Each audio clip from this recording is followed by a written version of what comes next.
Good morning, viewers. Welcome to Konaseema short hand classes. ఈ డిక్టేషను legal పాసేజ్కి సంబంధించి dictation. ఈ డిక్టేషన్లో legal టెర్మినాలజీకి సంబంధించి కొన్ని ఎక్స్క్లూజివ్ వర్డ్స్ ఉన్నాయి. ఆ వర్డ్స్ మీరు తప్పకుండా మైండ్లో ట్యూన్ చేసుకోవాల్సినటువంటి అవసరం ఉంది. ఎవరైతే లీగల్ డిక్టేషన్స్ కాన్సన్ట్రేట్ చేసి రాయాలనుకుంటున్నారో వాళ్ళకి గమనిక ఏంటంటే ఆ పర్టికులర్ పాసేజ్లో ఏవైతే స్పెషల్ వర్డ్స్ ఉన్నాయో ఆ వర్డ్స్ సెపరేట్ చేసుకుని ముందు వాటి మీనింగ్స్ మనం తెలుసుకోవాలి. ముందు వాటి మీనింగ్స్ తెలుసుకుంటే మనకి ఈజీగా స్పీడ్ రాయగలుగుతాం. మామూలు స్పీడ్లా కాదు, లీగల్ స్పీడ్లు సపరేట్ టెర్మినాలజీ ఉంటాయి. చిన్న ఎగ్జాంపుల్ ఇక్కడ మీకు చెప్తున్నాను చూడండి. Perverse, untenable, alleged, rebutted, concurrent opinions, conviction or convicting, counsel, sustained, common threat, precarious nature, ఇట్లా మిగతాయన్ని కూడా ఇవి సపరేట్ టెర్మినాలజీ, సపరేట్గా ఉంటాయి. జనరల్ ఇంగ్లీష్లో ఉండేటువంటి వర్డ్స్ కావు ఇవి. అంచేత ఈ వర్డ్స్ని మనము జాగ్రత్తగా కనుక మైండ్లో ట్యూన్ చేసుకున్నట్టయితే ఆ డిక్టేషన్లో మీరు ఆటోమేటిక్గా అండ్ ఈజీగా పాసేజీ మీకు చెప్పేటటువంటి స్పీడ్లో రాయగలుగుతారు. ఓకే, ఇప్పుడు మీకు ఇవి ఏవైతే ఉన్నాయో మీకు నెరేట్ చేస్తాను. ఇది మీకోసం రెడీమేడ్గా నేను తయారు చేసి పెట్టాను. ఇది మీకు నెరేట్ చేస్తాను. తర్వాత ఇంకొక గమనిక ఏంటంటే, ఎవరైతే లీగల్ డిక్టేషన్స్ రాస్తున్నారో వాళ్ళకి నా సలహా ఏంటంటే, ఎటెస్టిచ్ 8 నిమిషాలు లేకపోతే 10 నిమిషాల్లో మీరు రాసేయక్కర్లా.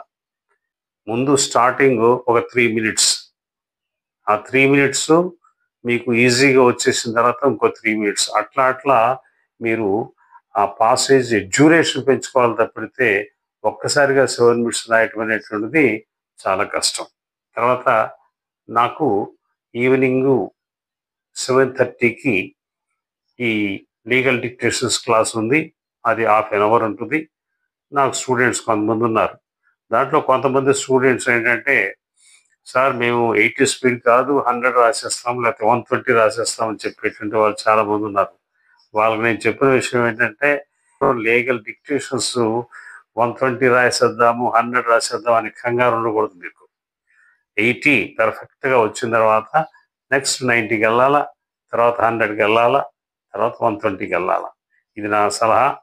మీకు ఎవరైతే లీగల్ డిక్టేషన్స్ రాస్తున్నారో, ఈ వీడియో ఎవరైతే చూస్తున్నారో, దాన్ని you make use of this advice. తర్వాత మీకు ఇంతకుముందు చెప్పినట్టుగా ఈ లీగల్ డిక్టేషన్స్ ఇవ్వటంలో కొన్ని మెలకువలు కావాలి. ఆ మెలకువల్ని నేను జాగ్రత్తగా పరిశీలించి, way of giving dictation is different from that of general dictation. Next, ఈ లీగల్ డిక్టేషన్స్ ఏవైతే ఉన్నాయో దగ్గర ఒక 100 వీడియోలు చేయడం జరిగింది లీగల్ డిక్టేషన్స్ మీద. కాబట్టి మీరందరూ కూడా ఉపయోగించుకోండి. అలాగే ప్రతిరోజు ఈవినింగ్ 7:30 to 8 లీగల్ డిక్టేషన్స్ ఉన్నాయి, ఆన్లైన్ క్లాసెస్. ఎవరైనా ఆ క్లాస్లో పార్టిసిపేట్ చేయాలనుకుంటే నన్ను కాంటాక్ట్ చేయొచ్చు. నా ఫోన్ నంబర్ 9032346080. ఓకే, నౌ ఈ మీనింగ్స్ చెప్తాను. ఆ మీనింగ్స్ ఒకసారి మీరు నోట్ చేసుకోండి, మైండ్లో ట్యూన్ చేసుకోండి. మీకు ఈజీగా ఈ డిక్టేషన్ రాయగలుగుతారు. ఓకేనా? అంటే before going to take dictation you go through these words and the meanings thereof. Okay, right. ఇక్కడ పెర్వర్స్ అనేటటువంటి వర్డ్ ఉంది. పెర్వర్స్ అంటే అన్రీజనబుల్, దాన్ని తెలుగులో అసమర్థమైన, అంటే మనం సమర్థించలేము. పెర్వర్స్ డైలాగ్ అంటారు. పెర్వర్స్ డైలాగ్, ఆ మాటలు ఏవైతే ఉన్నాయో వాటిని మనం సమర్థించలేము. రైట్. తర్వాత అంటానబుల్, సమర్థించేటటువంటిది కాదనమాట, సమర్థించలేం. ఈ పెర్వర్స్ అంటానబుల్ దగ్గర దగ్గర మీనింగ్ లో వస్తాయి, కానీ యూసేజ్ మాత్రం వేరేగా ఉంటది. Untenable, the allegations made by the plaintiff are untenable అంటాడు, సమర్థనీయం కాదు, యాక్సెప్టబుల్ కాదు అన్న దాని మీద. Next alleged. ఎలిజిడ్ అంటే ఎలిజిడ్ నుంచి వచ్చింది ఎలిజిడ్. అండ్ అలిగేషన్స్, ఆరోపణలు.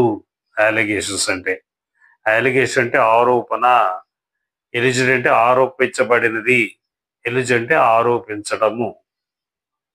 Allegations, it is alleged that అంటాడు, ఇట్ ఈస్ ఎలిజిడ్ దట్. మనం ప్రొనౌన్సియేషన్ అర్థం కాకపోతే మనము ఈ వర్డ్ రాయలేం. అందుకోసం దీని మీనింగ్ తెలిసినట్టయితే మీకు ఈజీగా మనం ఆ పర్టికులర్ వర్డ్ మన డిక్టేషన్లో రాసేయగలుగుతాం, డిఫికల్ట్ అనిపించదు. అలాగే ఇంగ్రీడియంట్స్. ఇంగ్రీడియంట్స్ అంటే పదార్థాలు. అంటే ఒక వంట చేస్తుంటే దాంట్లో కొన్ని వస్తువులు వేస్తాం, మనం కొన్ని పదార్థాలు వేస్తాం, దాన్ని ఇంగ్రీడియంట్స్ అంటారు. లీగాలిటీకి సంబంధించి కొంత ఇన్ఫర్మేషన్ని ఇంగ్రీడియంట్స్ అని చెప్పి అంటాడు. అలాగే రీబటెడ్. రీబట్ అంటే నాట్ యాక్సెప్టబుల్, నాట్ యాక్సెప్టెడ్ ని రీబటెడ్ అంటే రిఫ్యూజ్ అనమాట. నాట్ యాక్సెప్టెడ్ అంటే refused. The allegations by so and so, the allegations made by so and so are hereby rebutted. Right. Next concurrent opinions. Concurrent opinions అయినా concurring opinion అన్న కూడా ఒకటే.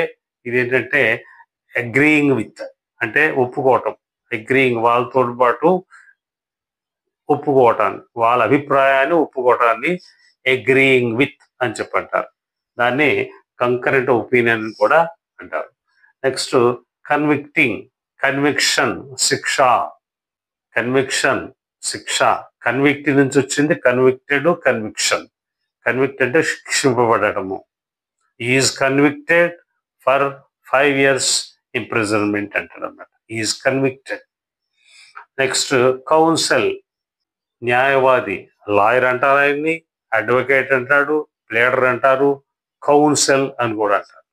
Council for the petitioner అంటారు, council for the petitioner, లేకపోతే advocate for the petitioner. మీకు ఈ word meaning తెలిసినట్టయితే council అనగానే మీరు ఆలోచించక్కర్లా, కేఎన్ సర్క్యులర్ డౌన్లోడ్ రాసేసుకుంటే అయిపోద్ది, కౌన్సిల్. అట్లానే సస్టైన్డ్, ఇది వెర్బ్ పాస్ట్, వెర్బ్ ప్రెజెంట్ ఏదైతుందో సస్టైన్. సస్టైన్ అంటే అంగీకరించిన, యాక్సెప్టబుల్, యాక్సెప్టెడ్, సస్టైన్డ్. అలాగే కామన్ థ్రెడ్, ఉమ్మడి పోలిక.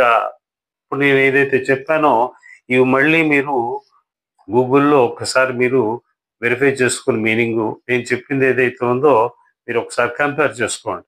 కంపేర్ చేసుకుని ఏది ఏమైనప్పటికీ కూడా these things have to be kept in mind and they have to be registered in the mind. గుర్తుండిపోవాలి, అప్పుడే మీరు స్పీడు, ఈ లీగల్ స్పీడ్ బాగా రాయగలుగుతారు. Next precarious nature. Precarious nature అనిశ్చిత స్థితి. ఇది ఇక్కడ ఏం చెప్పాడంటే సెక్షన్ 304B ఆఫ్ ఐపీసీ, ఆ సెక్షన్ ఏదైతే ఉందో it is a precarious nature, అది డివేట్ అవడానికి ఆస్కారం ఉంటుంది, అందుకోసం జాగ్రత్తగా ఉండండి అని చెప్పాడు దాంట్లో. అదే precarious nature. Grave concern. Grave అంటే సీరియస్ కన్సర్న్ అన్నమాట, సీరియస్ ఇంపార్టెన్స్ ఇస్తాం దానికి. అలాగే కర్సరీ మేనర్. కర్సరీ మేనర్ అంటే తొందరపాటు చర్య, ఏ స్టేడిషన్ అంటారు చూసావా, ఇంచుమించు దాని దగ్గరగా ఉంటుంది కర్సరీ మేనర్. తర్వాత ఇది చాలా తక్కువ వస్తుంది, ఇది ఎక్కువ లేబర్ లాస్లో వస్తుంది. ఇది ఆడి అల్టరమ్ పార్టమ్, ఆడి అల్టరమ్ పార్టమ్. మీరేమీ కంగారు పడిపోకర్లా. ఈ ఫ్రేజ్ ఏదైతే ఉందో క్షుణ్ణంగా గనక ప్రాక్టీస్ చేసినట్లయితే ఆడి అల్టరమ్ పార్టమ్, ఈ ప్రొనౌన్సియేషన్ బాగా తెలుసుకున్నట్టయితే ఆడి అల్టరమ్ పార్టమ్ వచ్చినప్పుడు మీరు ఎట్లా రాసేసుకుంటారు. రాసేసుకుంటే ఈజీగా మీరు ట్రాన్స్క్రిప్షన్లో ఏయుడిఏ ఆడి అల్టరమ్ పార్టమ్ రాసేస్తారు. దీని మీనింగ్ ఏంటంటే ఒక వ్యక్తి ఏదైనా తప్పు చేసినప్పుడు అతనికి శిక్ష వేసే ముందు అతన్ని వినాలి. అతను ఏం చెప్తాడో అది వినటాన్ని ఆడి ఆల్టరం పార్టం అంటారు. ఓకేనా? తర్వాత ఇన్క్రిమినేట్, నేరము ఆరోపించబడిన పరిస్థితుల్ని ఇంక్రిమినేట్ సర్కమ్స్టాన్సెస్ అంటారు. ఇన్క్రిమినేట్ సర్కమ్స్టాన్సెస్ దీంట్లో వచ్చింది. అలాగే ఎక్విటల్, ఇక్కడేమో కన్విక్షన్ అంటే శిక్షించుట, ఇక్కడ ఎక్విట్ చేయడం అంటే నిర్దోషిగా ప్రకటించుట. అదేమో దోషి, ఇక్కడేమో నిర్దోషి. నిర్దోషత్వాన్ని ఎక్విటల్ అంటారు, కన్విక్షన్ అనేమో శిక్షించడం అని చెప్పంటారు. అలాగే ఇన్ ద సేమ్ బ్రెత్, అదే సమయంలో అంటే ఒకేసారి ఒకే రకంగా అందరూ ఆలోచించడాన్ని ఆన్ ద సేమ్ బ్రెత్ అంటారు. ఇవి మీకు కొంతవరకు నేను మీకు చెప్పేటటువంటి మీనింగ్స్. ఏమైనప్పటికీ కూడా మీరు ప్రతి లీగల్ డిక్టేషన్కి కూడా మీరు గూగుల్కి వెళ్ళి మీనింగ్లు తెలుసుకున్న తర్వాతే మీరు డిక్టేషన్ రాయండి. అలా డిక్టేషన్ రాసినట్లయితే మీరు ఈ లీగల్ డిక్టేషన్స్ నల్లేరు మీద నడకలాగా హ్యాపీగా మీరు రాయగలుగుతారు. Okay right. ఇప్పుడు మీకు డిక్టేషన్ చెప్తాను. Ready for dictation. Start. The appellant has not brought to our attention any material to suggest that the above finding of the trial court was perverse or without any basis. Hence, this defense of the appellant merits rejection as being untenable. The next submission of the appellant was that the deceased was suffering from depression owing to the health of her mother. However, no evidence has been produced on record by the appellant to indicate that the deceased was depressed due to the alleged poor health condition of her mother. Therefore, the prosecution, having satisfied the necessary ingredients, the presumption and the Evidence Act takes full effect in this particular case to interfere in the concurrent opinions of the courts below, convicting the accused appellant under section 304B IPC. Lastly, the counsel on behalf of the appellant argued that without any charges, a conviction under section 304B IPC cannot be sustained. On this aspect, this court held as under section 304B, it is a dowry death that is punishable, and such death should have occurred within 7 years of marriage. No such period is mentioned in section 498A. If the case is established, there can be a conviction under both the sections. Therefore, the argument raised by the counsel on behalf of the appellant cannot be accepted as the offences are distinct in nature. Although cruelty is a common thread existing in both the offences, however, the ingredients of each offense are distinct and must be proved separately by the prosecution. If a case is made out, there can be a conviction under both the sections. Before parting with this matter, we are of the opinion that it would be beneficial to reiterate the guidelines issued by the court relating to trial under Section 304B IPC. Due to the precarious nature of Section 304B IPC, judges and the prosecution and also the defense should be careful during condition of trial. It is a matter of grave concern that the often trial courts record the statement under Section 313 CRPC in a very casual and cursory manner without specifically questioning the accused as to his defense. It ought to be noted that the examination of an accused under Section 313 CRPC cannot be treated as a mere procedural formality, as it based on the fundamental principle of fairness.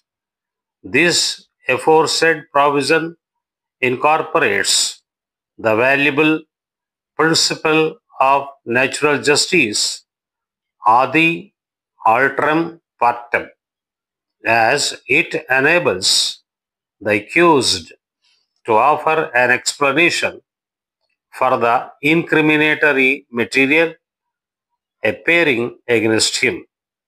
Therefore, it imposes an obligation on the court to question the accused fairly with care and caution.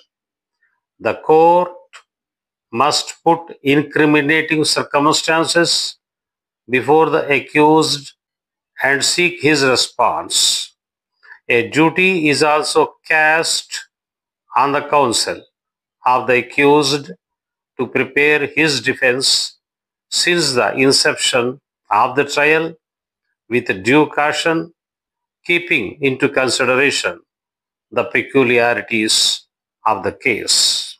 Section 232 CRPC provides that if after taking the evidence for the prosecution, examining the accused and hearing the prosecution and the defense on the point, the judge considers that there is no evidence that the accused committed the offense, the judge shall record an order of acquittal.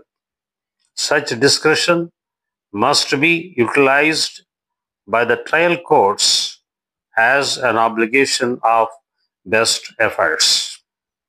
Once the trial court decides that the accused is not eligible to be acquitted as per the provisions of Section 232 CRPC, it must move on and fix hearings specifically for defense evidence, calling upon the accused to present his defense as per the procedure provided under Section 233 CRPC, which is also an invaluable right provided to the accused.